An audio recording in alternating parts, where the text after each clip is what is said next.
Madam ಇಲ್ಲ.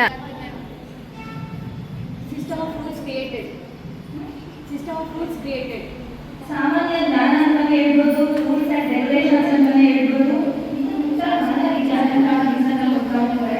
So first ಈ ಕಾನೂನನ್ನು ಯಾಕೆ ಬೇಕು ಅಂತಂದ್ರೆ ರಕ್ಷಣೆ ಮಾಡ್ಕೊಳ್ಳೋಕೆ ಅಥವಾ ಇನ್ನೊಂದು ರಕ್ಷಣೆಗಾಗಿ. ನಾನೊಬ್ಬ ವ್ಯಕ್ತಿ ಬೇರೆ ಒಬ್ಬ ವ್ಯಕ್ತಿ ನನಗೆ ಏನಾದರೂ ತೊಂದರೆ ಮಾಡಿದ್ದಾನೆ ಅಂದ್ರೆ ಅದು ನಾನು ರಕ್ಷಣೆ ತಗೊಳ್ಳೋಕೆ, ಅಥವಾ ನಾನು ಬೇರೊಬ್ಬ ವ್ಯಕ್ತಿ ಏನಾದರೂ ತೊಂದರೆ ಮಾಡ್ತೀನಿ ಅಂತಂದ್ರೆ ಅಂತಹ ವ್ಯಕ್ತಿ ಅವ್ರ ರಕ್ಷಣೆ ಪಡ್ಕೊಳ್ಳೋಕ್ಕೋಸ್ಕರ ಈ ಲಾ ಅನ್ನೋದು ತುಂಬಾ ಮುಖ್ಯವಾಗಿದೆ. ಸೊ ಇವಾಗ ನಾನು ಫಸ್ಟ್ ಕಾನ್ಸ್ಟಿಟ್ಯೂಷನ್ ಬಗ್ಗೆ ಹೇಳೋಕೆ ಇಷ್ಟಪಡ್ತೀನಿ. ನಮ್ಮ ಸಂವಿಧಾನ ಅನ್ನೋದು ಏನು ಸಂವಿಧಾನ ಇದೆಯಲ್ಲ, ಅದು ತುಂಬಾ ಬೃಹತ್ತಾಕಾರದ ಸಂವಿಧಾನವಾಗಿದೆ. ವಿಶ್ವದಲ್ಲೇ ಬೃಹತ್ತಾಕಾರದ ಸಂವಿಧಾನ ಅಂದ್ರೆ ಇಂಡಿಯನ್ ಕಾನ್ಸ್ಟಿಟ್ಯೂಷನ್ ಆಗಿದೆ. ಸೊ ನಮ್ಮ ಇಂಡಿಯನ್ ಕಾನ್ಸ್ಟಿಟ್ಯೂಷನ್ ಯಾವಾಗ ಬಂತಪ್ಪ ಅಂದ್ರೆ 1947 ಆಗಸ್ಟ್ 17ರಂದು ಸ್ವತಂತ್ರ ಸಿಕ್ಕಿದಾದ್ಮೇಲೆ ನಮ್ಮ ಜನಗಳಿಗೆ ಅವಾಗ ನಿಮಗೆ ಜ್ಞಾನೋದಯ ಆಯ್ತು ಅನಿಸುತ್ತೆ. ನಾವು ರಾಜರ ಕೆಳಗಡೆ ಇರಬಾರ್ದು, ನಾವೇ ಜನನಾಯಕರನ್ನ ಆಯ್ಕೆ ಮಾಡ್ಕೋಬೇಕು, ನಮ್ಮದೇ ಆದಂತಹ ಪ್ರಜಾಪ್ರಭುತ್ವಗಳು ಇರಬೇಕು ಅನ್ನೋ ರೀಸನ್ಗೋಸ್ಕರ ಅವಾಗಿಂದ ಥಿಂಕ್ ಮಾಡೋಕ್ಕೆ ಸ್ಟಾರ್ಟ್ ಮಾಡ್ತಾರೆ. ಅಂದರೆ ಅದರ ಜಾರಿಗಳನ್ನ ಮಾಡೋದ್ರ ಮೂಲಕ, ಕಾಯ್ದೆಗಳನ್ನ ತರೋದ್ರ ಮೂಲಕ ನಮ್ಮ ಕಾನ್ಸ್ಟಿಟ್ಯೂಷನ್ ಜಾರಿ ತಗೊಂಡು ಬರ್ತಾರೆ. ಅದಕ್ಕಿಂತ ಮುಂಚೆ ಹೇಳೋದಾದ್ರೆ ಸಂವಿಧಾನ ರಚನೆ ಆಗೋಕ್ಕಿಂತ ಮುಂಚೆ ಡ್ರಾಫ್ಟಿಂಗ್ ಮತ್ತೆ ಕಾನ್ಸ್ಟಿಟ್ಯೂಷನ್ ಅಸೆಂಬ್ಲಿ ಅನ್ನೋ ಒಂದು ರಚನೆಯ ಮೂಲಕ, ಡ್ರಾಫ್ಟಿಂಗ್ ಅಂತಂದ್ರೆ ಸಂವಿಧಾನದಲ್ಲಿ ಏನಿರಬೇಕು, ಯಾವ ರೀತಿಯಾದಂಥ ಅಂಶಗಳನ್ನು ಒಳಗೊಂಡಿರಬೇಕು ಅನ್ನೋದ್ರ ಮೂಲಕ, ಅಸೆಂಬ್ಲಿ ಅಂತಂದ್ರೆ ಸುಮಾರು 389 ಜನ ಸದಸ್ಯರಿರ್ತಾರೆ ಈ ಕಾನ್ಸ್ಟಿಟ್ಯೂಷನ್ ಅಸೆಂಬ್ಲಿಯಲ್ಲಿ. ಇದರಲ್ಲಿ ಅಧ್ಯಕ್ಷ ಸ್ಥಾನವನ್ನು ಡಾಕ್ಟರ್ BR ಅಂಬೇಡ್ಕರ್ ಅವರು ವಹಿಸ್ಕೊಂಡಿರ್ತಾರೆ.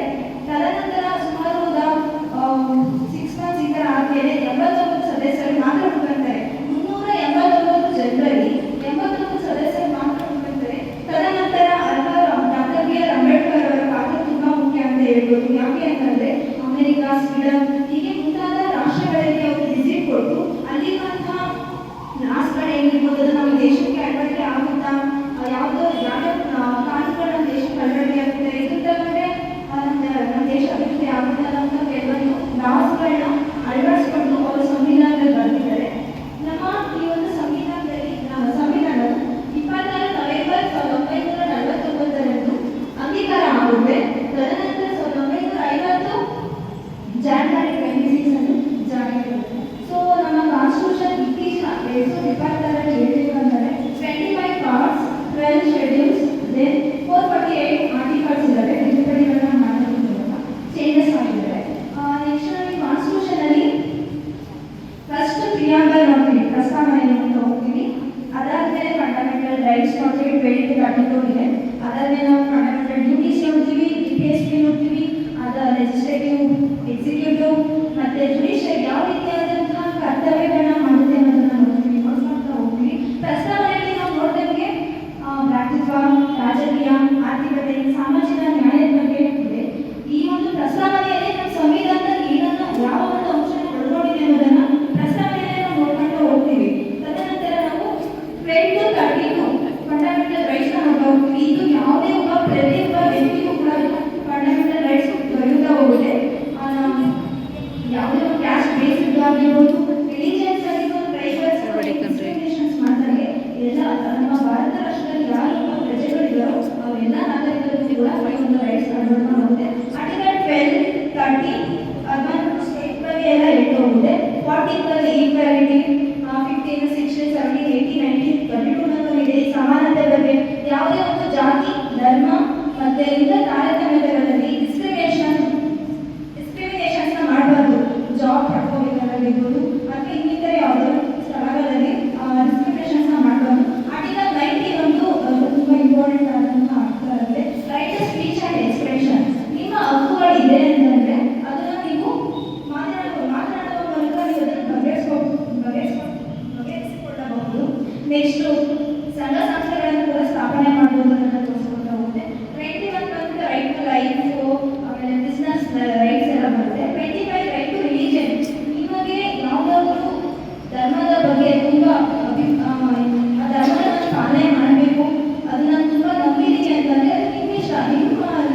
ಯಾವುದೇ ಆರ್ಟಿಕಲ್ಸ್ ಏನಾದರೂ ನಿಮಗೆ ನ್ಯಾಯನ ಒದಗಿಸಲಿಲ್ಲ ಅಂತಂದ್ರೆ 32 ಇದೆಯಲ್ಲ ಅದ್ರ ಮೂಲಕ ನೀವು ನ್ಯಾಯನ ಪಡ್ಕೊಳ್ಳಿ ಅಂತ ಹೇಳ್ಬಿಟ್ಟು ತಂದಿರುವಂತಹ ಆಕ್ಟ್ ಆಗಿದೆ.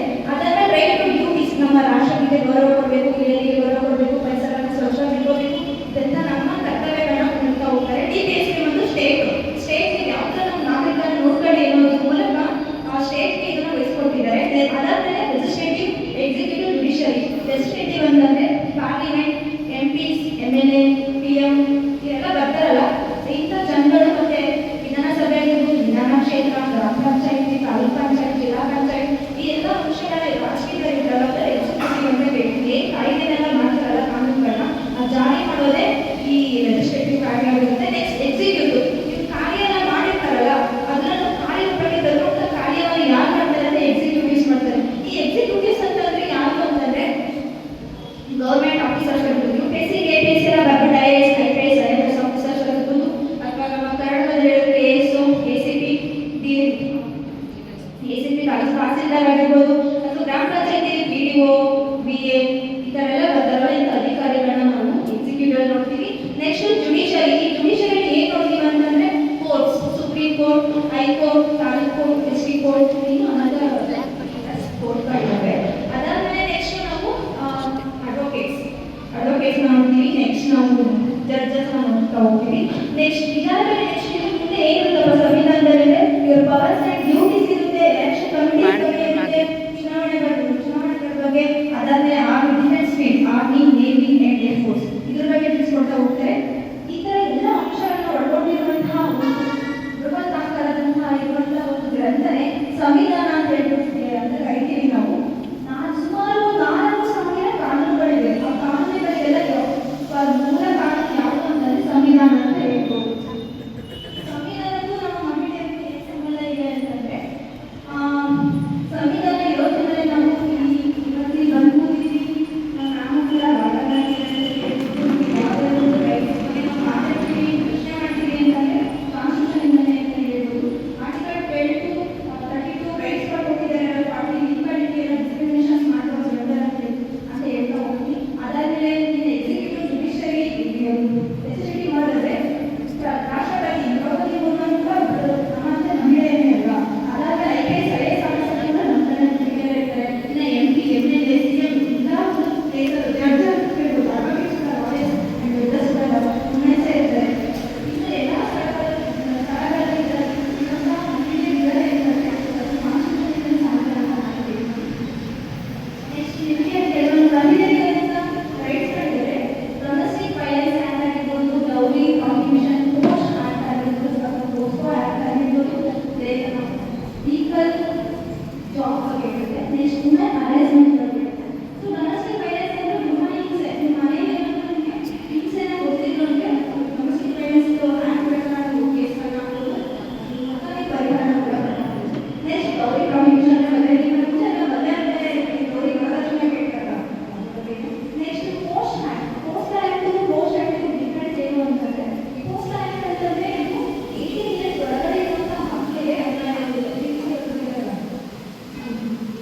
ಅವರಿಗೆ ಅನ್ಯಾಯ ಆಗುತ್ತೆ. 18 ಇಯರ್ಸ್ ಮೇಲಿರೋರಿಗೆ ಪೋಸ್ಟ್ ಆಕ್ಟ್ ಅನ್ಯಾಯ ಆಗುತ್ತೆ. ಈ ಪೋಸ್ಟ್ ಆಕ್ಟ್ ಏನು ಡಿಫ್ರೆಂಟ್ ಅಂತಂದ್ರೆ 18 ಇಯರ್ಸ್ ಒಳಗಡೆ ಇರೋ ಮಕ್ಕಳಿಗೆ ಹರಾಸ್ಮೆಂಟ್ ಮಾಡಿದ್ರೆ ಅಥವಾ ಲೈಂಗಿಕ ಕಿರುಕುಳ ಮಾಡಿದ್ರೆ ತೋರಿಸೋದ್ರಿಂದ ಕಾಲ್ ವಿಡಿಯೋಸ್ ಅಶ್ಲೀಲತೆಯ ಒಂದು ಕೃತ್ಯಗಳ ಇಮೇಜ್ಗಳನ್ನ ತೋರಿಸೋದ್ರ ಮೂಲಕ ಇಂಥ ಕೆಲಸ ಮಾಡಿದ್ರೆ ನಾವು ಪೋಸ್ಟ್ ಆಕ್ಟ್ ನೋಡ್ತೀವಿ. ಇದು ನಾನು ಹೇಳೋದು ತುಂಬಾ ಸಿಂಪಲ್ ಪನಿಷ್ಮೆಂಟ್ಸ್ ಇದೆ. ಪೋಸ್ಟ್ ಆಕ್ಟ್ ಅಲ್ಲಿ ನೋಡಿದ್ರೆ 18 ಇಯರ್ಸ್ ಮೇಲಿರೋರು ಕೂಡ ನಮಗೂ ಕೂಡ ಹರಾಸ್ಮೆಂಟ್ಗಳು ನಡೀತಾ ಇರ್ತವೆ. ಫೋನಲ್ಲಿ ಆನ್ಲೈನ್ ಅಥವಾ ಕಾಲೇಜಲ್ಲಿ ಹೊರಗಡೆ ಸಮಾಜದಲ್ಲಿ ಎಲ್ಲ ಕಡೆ ಆಗ್ತಾ ಇರುತ್ತೆ. ಅಂತ ವಿರುದ್ಧವಾಗಿ ಕೇಸ್ ಅಂತಂದ್ರೆ ಪೋಸ್ಟ್ ಆಕ್ಟ್ ಮೂಲಕ ನೋಡ್ತೀವಿ. ನೆಕ್ಸ್ಟ್ ಈಕ್ವಲ್ ಜಾಬ್ ಎಜುಕೇಶನ್ ಬಗ್ಗೆ ನೋಡ್ತೀವಿ. ನಾವು ಕೂಡ ಡಿಸ್ಕ್ರಿಮಿನೇಷನ್ಸ್ ಮಾಡ್ತಾರೆ ಜಾಬ್ನ ಪಡ್ಕೋಬಹುದು. ಮತ್ತೆ ಕಾಲೇಜಲ್ಲಿ ಅಡ್ಮಿಷನ್ ಆಗಬೇಕು ಎಲ್ಲ ಒಂದು ಹೇಳಿದೆ. ಎಲ್ಲ ಸ್ಥಳ ಉದ್ಯೋಗ ಈಕ್ವಲ್ ಸ್ಯಾಲರಿ ಆಗಿರ್ಬೋದು, ಪ್ರಮೋಷನ್ಸ್ ಆಗಿರ್ಬೋದು, ಎಲ್ಲ ಥರನೂ ಬರೀಬೋದು.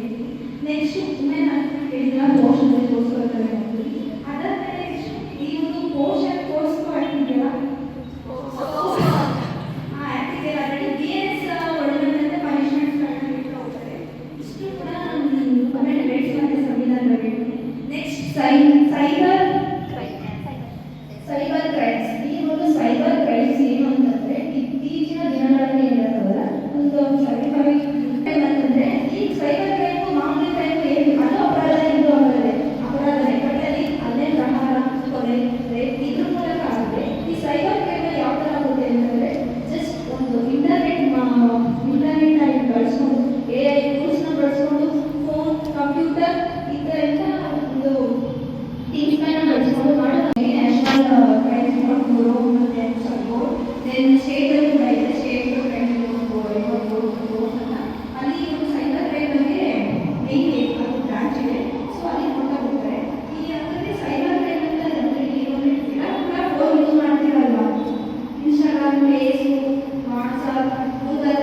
ಮತ್ತೆ ಕಿರುಕುಳ ಕೊಡೋದು, ನಿಮ್ಮ ಫೋಟೋನ ಅನ್ನೆಸರಿ ಇಮೇಜನ್ನು ಆಗಿ ಕಳಿಸೋದು ಅಥವಾ ಬೇರೆ ಫಾರ್ಮ್ ವೀಡಿಯೋಸ್ನ ಕಳಿಸ್ಕೊಡೋದಾಗಿರ್ಬೋದು.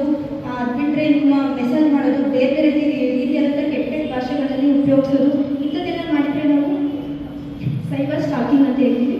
ಆನ್ಲೈನ್ ಬ್ಲ್ಯಾಕ್ ಮೇಲ್, ಇವಾಗ ಆನ್ಲೈನ್ ಬ್ಲ್ಯಾಕ್ ಮೇಲ್ ಅಂತಂದರೆ ನಿಮ್ಗೊಂದು ಗಿಫ್ಟ್ ಕಾರ್ಡ್ ಇದೆ, OTP ಹೇಳಿ ಅಂತ ಹೇಳ್ತಿರ್ತಾರೆ. ಅಥವಾ ಬ್ಯಾಂಕಿಂದ ನಿಮಗೆ ಎಷ್ಟು ಹಣ ಇದೆ ಅಂತ ನಿಮ್ಗೆ ಹೇಳ್ಕೊಡ್ತೀವಿ, ಒಂದು OTP ಬರುತ್ತೆ ಮ್ಯಾಮ್, ಅದನ್ನು ಇದು ಮಾಡ್ಕೊಳ್ಳಿ, ಅದಕ್ಕೆ ಏನಾದರೂ ಮಾಡ್ಕೊಳ್ಳಿ, ಅದನ್ನು ಸೆಂಡ್ ಮಾಡಿಬಿಡಿ ಅನ್ನೋ ಥರ ಹೇಳ್ತಿರ್ತಾರೆ. ಇದನ್ನೆಲ್ಲ ನಾವು ಆನ್ಲೈನ್ ಬ್ಲ್ಯಾಕ್ ಮೇಲ್ ಅಂತ ಹೇಳ್ತೀವಿ.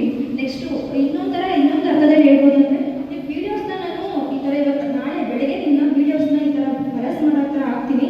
ಸೊ ನೀವು ನನಗೆ ಇವತ್ತು ಅಮೌಂಟ್ನ, ನೀವು ಕೇಳಿದ ಅಮೌಂಟ್ನ ಕೊಡಿ, ಅಥವಾ ನಾನು ಸ್ಟೂಡೆಂಟ್ ಅಲ್ವಾ, ಸೊ ನಿಮಗೆ ಪಾರ್ಟ್ ಟೈಮ್ ಮಾಡ್ಕೊಂಡು ಹೋಗ್ಬಿಡಿ, ಆಮೇಲೆ 10,000 20,000 ಜಾಸ್ತಿ ಆಗುತ್ತೆ ಅಂತ. ಸೊ 2,000 ಹಾಕ್ಸ್ಕೊಂತಾನೆ. ಅದಾದಮೇಲೆ ಮ್ಯಾಮ್ ನಿಮ್ದು ರಿಜಿಸ್ಟರ್ ಮಾಡಬೇಕು ಮ್ಯಾಮ್, ಒಂದು 5,000 ಹಾಕಿ ಅಂತ ಹೇಳ್ತಾರೆ. ಸರಿ 5,000 ಹಾಕ್ತೀವಿ. ಅದಾದಮೇಲೆ ಫೋನ್ ಸ್ವಿಚ್ ಆಫು, ಎಲ್ಲ ಸ್ವಿಚ್ ಆಫ್. ಸೊ ಹಾಗಾಗಿ ಬಿ ಕೇರ್ಫುಲ್ ಆಗಿರಿ ಅಂತ ಹೇಳೋಕ್ಕೆ ಇಷ್ಟಪಡ್ತೀನಿ. ನೆಕ್ಸ್ಟು ನಿಮ್ಮ ಫ್ಯಾಮಿಲಿ ಪೇರೆಂಟ್ಸ್ಗೂ ಕೂಡ ಹೇಳ್ಬಿಡಿ, ಯಾವುದೇ ಥರದಂಥ ಲಿಂಕ್ಗಳು ಬಂದರೆ, OTPಗಳು ಬಂದರೆ ಶೇರ್ ಮಾಡೋಕ್ಕೆ ಹೋಗ್ಬಿಡಿ. ಅದಾದಮೇಲೆ ನೆಕ್ಸ್ಟು ಕೆಲವೊಂದು ಇವಾಗ ತುಂಬ ಟ್ರೆಂಡಿಂಗಲ್ಲಿ ಇರ್ತದೆ. ನಾನು ಸೈಬರ್ ಪ್ರಾಕ್ಟಿಕಲ್ ಮಾಡ್ತಿದ್ದಾಗ ಅದು ಒಂದು ಕೇಸ್ ಬಂದಿತ್ತು. ಸೊ ಆ ಕೇಸ್ ಟೈಮಲ್ಲಿ ಒಬ್ಬ ಇವತ್ತು love burg I love you ಅನ್ನೋಂಥ ಒಂದು ವೆಬ್ಸೈಟ್ನ ಇಟ್ಕೊಂಡು ಕ್ಲಾಸ್ಗಳು ಹುಡುಗಿಗೆ ಕಳಿಸಿ, ಸೊ ಆ ಒಂದು ಲಿಂಕ್ ಓಪನ್ ಮಾಡಿದರೆ ಅಕಸ್ಮಾತ್ ಇದು ನನ್ನ ಫೋನ್ ಅಂದರೆ ಇದೇನು ಮೈ ಬಿ ಅಟ್ರಾಕ್ಟಿವ್ ಆಗ್ಬೋದು, ಇಲ್ಲ ಅಂತಂದರೆ ಏನು ಈ ಥರ ಬಂದಿದೆ ಅಂತ ಕ್ಲಿಕ್ ಮಾಡ್ಬೋದು. ಸೊ ಈ ಒಂದು ಕ್ಲಿಕ್ ಮಾಡಿದರೆ ವೆಬ್ಸೈಟ್ ಮೇಲೆ ನನಗೆ ಈ ಥರ ಇದ್ದರೆ ನನ್ನ ಫೋಟೋ ಹಿಂಗೆ ಇರುತ್ತೆ, ಅಥವಾ ನಾನು ಬೇರೆ ಯಾವ್ದಾದ್ರು ಕೂತಿದ್ದೀನಿ, ನಿಂತಿದ್ದರೆ ಯಾವುದಾದ್ರು ಪ್ಲೇಸಲ್ಲಿ ಇದ್ದೀನಿ ಅಂದರೆ ಆ ಫೋಟೋ ಹೆಂಗಿರುತ್ತೆ ನನ್ನ ಫೋಟೋ ಹಂಗೆ ಕ್ಲಿಕ್ ಆಗಿ ಅವನ್ನೆಲ್ಲ ಬ್ಲ್ಯಾಕ್ ಮೇಲ್ ಮಾಡೋ ಚಾನ್ಸಸ್ ಇರುತ್ತೆ. ಈ ಒಂದು ವೆಬ್ಸೈಟ್ಗಳನ್ನ ಈ ಥರ ಇದ್ದರೆ ಅದು ಓಪನ್ ಮಾಡೋಕ್ಕೆ ಹೋಗ್ಬೇಡಿ.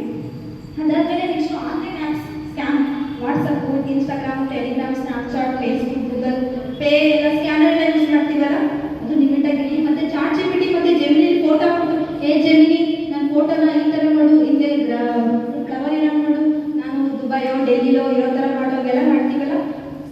ಚಾಟ್ GPT ಮತ್ತು ಜೆಮಿನಿನೂ ಕೂಡ ಸೇಮ್ ಅಂತ ಹೇಳೋಕ್ಕಾಗಲ್ಲ. ಅಕಸ್ಮಾತ್ ಚಾಟ್ GPT ಮತ್ತು ಜೆಮಿನಿನ ಇನ್ನೊಬ್ಬ ಯಾರೋ ಒಬ್ಬ ಹ್ಯಾಕ್ ಮಾಡ್ದ ಅಂತಂದರೆ ಅವ್ನು ಹ್ಯಾಕ್ ಮಾಡ್ದ, ಸರ್ ನಿಮ್ಮ ಪುಣ್ಯಕ್ಕೆ, ನಿಮ್ಮ ಗ್ರಹಚಾರಕ್ಕೆ ನಿಮ್ಮ ಫೋಟೋನೇ ಯಾವಾಗ ಸಿಕ್ಕಿತ್ತು ಅವನಿಗೆ ಅಂತ ಟೈಮಲ್ಲಿ ಏನು ಮಾಡ್ತಾರೆ, ಆ ಫೋಟೋನ ಇಟ್ಕೊಂಡು ಅರೆಸ್ಟ್ ಮಾಡೋದಂಥ ಚಾನ್ಸಸ್ ಇರುತ್ತೆ. ಇನ್ನು ಬೇರೆ ಬೇರೆ ರೀತಿಯಾದಂತಹ ಅಪರಾಧಗಳನ್ನು ಮಾಡೋಕ್ಕೆ ಚಾನ್ಸಸ್ ಇರುತ್ತೆ. ನೆಕ್ಸ್ಟು ಇನ್ನೊಂದ್ಸಲ ಹೇಳ್ತೀನಿ, ಡೋಂಟ್ ಶೇರ್ ನಿಮ್ಮ ಪರ್ಸ್ನಲ್ ಡೀಟೇಲ್ಸ್ನ ಯಾರಿಗೂ ಕೂಡ ಶೇರ್ ಮಾಡೋಕ್ಕೆ ಹೋಗ್ಬೇಡಿ. ನಿಮ್ಮ ಫ್ಯಾಮಿಲಿ ಮೆಂಬರ್ಸ್ಗೂ ಕೂಡ ಹೇಳಿ. ಹಾಗೆ ಅಕಸ್ಮಾತ್ ನೀವು ಈ ಥರ ಸಮಸ್ಯೆಗಳನ್ನ ಅನುಭವಿಸ್ತಿದ್ದೀರಾ ಅಂತಂದರೆ ಈಗಿಂದಲೇ ರಿಪೋರ್ಟ್ ಮಾಡೋದನ್ನ ಕಲ್ತ್ಕೊಳ್ಳಿ. 1930 ಅನ್ನೋ ಒಂದು ನಂಬರ್ಗೆ ಡಯಲ್ ಮಾಡಿದರೆ ಇದು ಸೈಬರ್ ಕ್ರೈಮ್ ಈ ಸ್ಟೇಟಲ್ಲಿ ಇದ್ದೀರಾ ಅಂತಂದರೆ SCS ಸ್ಟೇಟ್ ಬೋರ್ಡು ರೆಕಾರ್ಡ್ ಮಾಡುತ್ತೆ, ಇಲ್ಲ ನ್ಯಾಷನಲ್ ಲೆವೆಲ್ ಬೋರ್ಡು ರೆಕಾರ್ಡ್ ಮಾಡುತ್ತೆ. ಸೊ 1930 ಕಾಲ್ ಮಾಡಿದಾಗ ಅಲ್ಲಿ ನಿಮ್ಮ ಡೀಟೇಲ್ಸ್ ಏನಿದೆ ಅದ್ರ ಬಗ್ಗೆ ಎಲ್ಲ ಕೊಡ್ತಾ ಹೋಗಿ.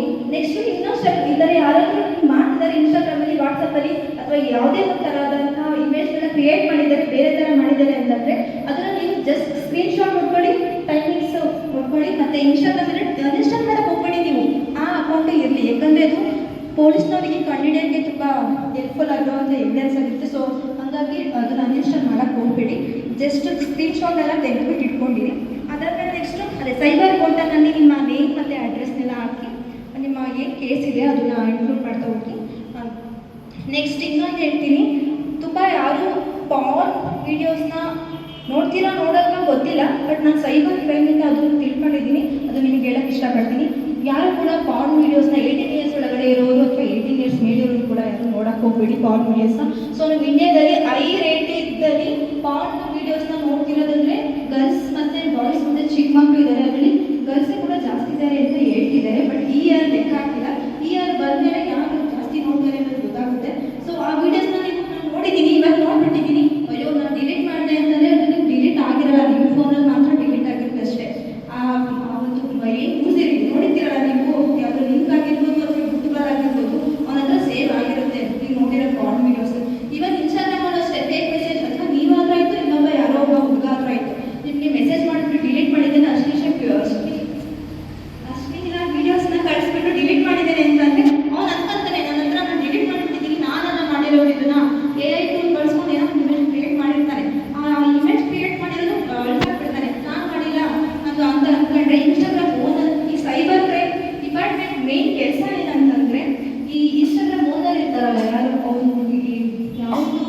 ಕಂಟ್ರಿ ಅಂತ ಗೊತ್ತಿಲ್ಲ, ಬಟ್ ಅಲ್ಲಿಗೆ ಅವರು ಈ CDR IP ಅಡ್ರೆಸ್ನ ಮೂಲಕ ನಿಮ್ಮ ಅಕೌಂಟು, ನಿಮ್ಮ ಚಾರ್ಟ್ ಲೀಸ್ಟ್ ಎಲ್ಲದನ್ನೂ ಕೂಡ ತರಿಸ್ಕೊಂಡ್ಬಿಡ್ತಾರೆ. ಸೊ ಹಂಗಾಗಿ ತುಂಬ ಸ್ಟ್ರಿಕ್ಟ್ ಆಗಿದೆ ಸೈಬರ್ ಕಾನೂನು. ಯಾರು ಕೂಡ ಫಾರ್ಮ್ ವೀಡಿಯೋಸ್ನ ನೋಡೋಣ ಅಂತ ಅನ್ಕೊಂತೀನಿ. ಜಾಸ್ತಿ ಯಾರು ಫೋನ್ ಕೂಡ ಯೂಸ್ ಮಾಡಬೇಡಿ. ಇನ್ಸ್ಟಾಗ್ರಾಮ್ ಯೂಸ್ ಮಾಡಿ, ಪ್ರೈವೇಟ್ ಆಗಿರಲಿ. ಎಲ್ಲ ವಿಷಯನೂ ಪ್ರೈವೇಟ್ ಡೀಟೇಲ್ಸ್ನ ಶೇರ್ ಮಾಡೋಕ್ಕೆ ಹೋಗ್ಬೇಡಿ. ಅನ್ನೋ ನಂಬರ್ಸ್ ಆಗಿರ್ಬೋದು ಯಾರಿಗಾದ್ರು. ಇನ್ನೊಂದು ಹೊಸದು ಹೇಳ್ತೀನಿ, ನಿಮ್ಮ ಫೋಟೋಸ್ನ ನಿಮ್ಮ ಫೋನಲ್ಲಿದ್ದರೆ ಅದು ಪ್ರೈವಸಿ. ಅದೇ ನನ್ನ ಫೋಟೋಸ್ ಬೇರೆಯವರ ಫೋನಲ್ಲಿದ್ದರೆ ಅದು ನಿಮ್ಮ ಪ್ರೈವಸಿ ವೈಲೇಟ್ ಆಗುತ್ತೆ. ಸೊ ನಿಮ್ಮ ಫೋಟೋಸು ನಿಮ್ಮ ಫೋನಲ್ಲೇ ಇರಲಿ, ಬೇರೆ ಫೋನಿಗೆ ನೀವು ಕಳ್ಸ್ಕೊಂಡು ಹೋಗ್ಬೇಡಿ. ಅಕಸ್ಮಾತ್ ಕಳ್ಸ್ಕೊಂಡು ಡಿಲೀಟ್ ಮಾಡಿ, ಅಕಸ್ಮಾತ್ ಇನ್ಸ್ಟಾಗ್ರಾಮ್ ಮೂಲಕ ಕಳ್ಸ್ಕೊಳಕ್ಕೆ ಹೋದರೆ ಅಂಥ ತಪ್ಪುಗಳನ್ನ ಮಾಡೋಕ್ಕೆ ಹೋಗ್ಬೇಡಿ. ಅದು ತುಂಬ ಸ್ಕ್ಯಾಮ್ ಮಾಡೋದ್ರಿಂದ ತುಂಬ ಈಸಿ ಆಗುತ್ತೆ ಅಂತ ಹೇಳ್ತೀನಿ. ಇನ್ನೊಂದು ಮುಖ್ಯವಾದ ವಿಷಯ ಅಂತಂದರೆ ಎಲ್ಲರೂ ಕೂಡ ನ್ಯೂಸ್ ನೋಡಿ ಕರೆಂಟ್ ಅಫೇರ್ಸ್ನ ಓದ್ಕೊಳ್ಳಿ, ಲಾಭಕ್ಕೆ ತಿಳ್ಕೊಳ್ಳಿ. ಕೆಲವೊಂದಷ್ಟು ಎಲ್ಲ ತಿಳ್ಕೊಳ್ಳಿ ಅಂತ ಹೇಳ್ತಿಲ್ಲ, ಕೆಲವೊಂದು ಇಂಪಾರ್ಟೆಂಟ್ ಆಗಿರುವಂತಹ ಸೆಕ್ಷನ್ಸ್, ಆರ್ಟಿಕಲ್ಸ್ ಬಗ್ಗೆ ತಿಳ್ಕೊಳ್ಳಿ. ಮತ್ತು ನಿಮ್ಮ ರೈಟ್ಸ್ ಬಗ್ಗೆಗಳನ್ನು ಕೂಡ ತಿಳ್ಕೊಳ್ಳಿ. ಯಾಕಂದರೆ ನೀವು ಕ್ವಶನ್ಸ್ ಮಾಡಬೇಕಲ್ಲ, ನೀವು ಡಿಗ್ರಿ ಎಲ್ಲ ಮಾಡ್ಕೊಂಡಾದ್ಮೇಲೆ ಯಾವುದೋ ಜಾಬ್ ಆಗ್ತೀನಿ ಅಂತಂದರೆ ನಿಮಗೂ ಕೂಡ ಕ್ವಶನ್ ಮಾಡೋ ರೈಟ್ಸ್ ಇರುತ್ತೆ. ಸೊ ನೀವು ಕೂಡ ಒಂದು ಸಮಯದಲ್ಲಿ ನೀವು ವಾಯ್ಸ್ ರೈಸ್ ಮಾಡಬೇಕಂದ್ರೆ ಇಂಥ ವಿಷಯಗಳನ್ನ ನೀವು ತಿಳ್ಕೊಳ್ಬೇಕಾಗಿರುತ್ತೆ. ನ್ಯೂಸ್ ಪೇಪರ್ಸ್ನ ಓದಿ, ಸಂವಿಧಾನ ಓದಿ. ಭಗವದ್ಗೀತೆ ಎಲ್ಲ ಓದ್ತೀರಾ ಅಂದ್ಕೊಂಡಿದ್ದೀನಿ. ಭಗವದ್ಗೀತೆ ಓದಿದರೆ ಜೀವನ ನಡೆಸ್ಬೋದು, ಪಾಸಿಟಿವ್ ವೈಬ್ಸ್ ಇರುತ್ತೆ. ಬಟ್ ಸಂವಿಧಾನ ಓದಿದರೆ ನಾನು ಡೆಫಿನೆಟ್ಲಿ ಹೇಳ್ತೀನಿ ನಿಮ್ಮ ಲೈಫ್ನ ನೀವು ಲೀಡ್ ಮಾಡ್ಬೋದು ಅಂತ ಅಂದ್ಕೊತೀನಿ. ಎಲ್ಲರೂ ಕೂಡ ಸಂವಿಧಾನ ಓದಿ ಅಂತ ಹೇಳ್ತೀನಿ. ನಾನು